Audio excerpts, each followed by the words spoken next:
While Quinn was planning to create an outfit that completely blocked out the sun, there was a ring in the shop that had the same effect. The only problem was, it required him to kill 10 of these Deathbat, which were advanced tier beasts. Then there was a second problem.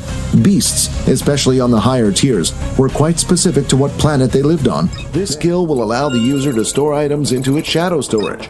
As long as there is a shadow nearby, you can take out and put in items as you wish. This includes your very own shadow underneath your feet. If only I had this skill sooner, Quinn thought. While Quinn's system allowed him to store crystals and specific ability books inside, it did not allow him to store anything else, so the dimensional storage was a great skill to have. Shadow Control Level 1 allows the user to control their own shadow. The description was short and didn't really reveal much. Even if he could control his own shadow, what use was that? Quinn then looked at the skills tab again. At the moment, he was able to see 10 skills in total, while the rest were covered. Next to each skill was a number. Shadow Cloak Level 1, 10 skill points to unlock. There were multiple skills, but the Shadow Cloak was the only one that he was able to unlock right now. His excitement got the better of him, and as long as he could unlock the other skills later on, what was there to worry about? You have successfully unlocked Shadow Cloak Level 1. This skill allows you to use your own shadow to surround you into the darkness. Your opponents will struggle to see you depending on their level of perception, best used in the shadow or at night. It wasn't exactly what he was expecting, but it seemed like it was a type of invisibility cloak, one that would work well on beasts that were weak, but not those of a higher level. Quinn then stood up from the ground and was ready to test out his skills. He could see that Vorden was still walking around the stadium, seeing if he could find anything. It was hard for Vorden to see due to the lights being broken, and he didn't have the same type of vision as Quinn. That meant the whole room was dark. Perfect. Shadow Cloak activated.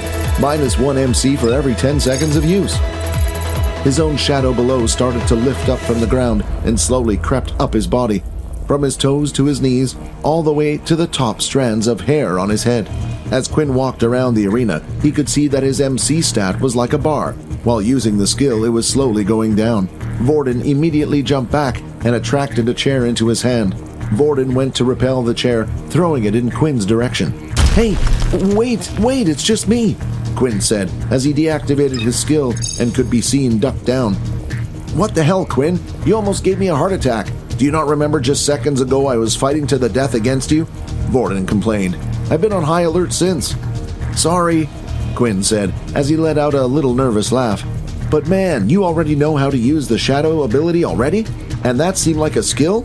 Vorden asked, amazed. "Like I said, when I read that book, it seems like all the information was inserted into my head.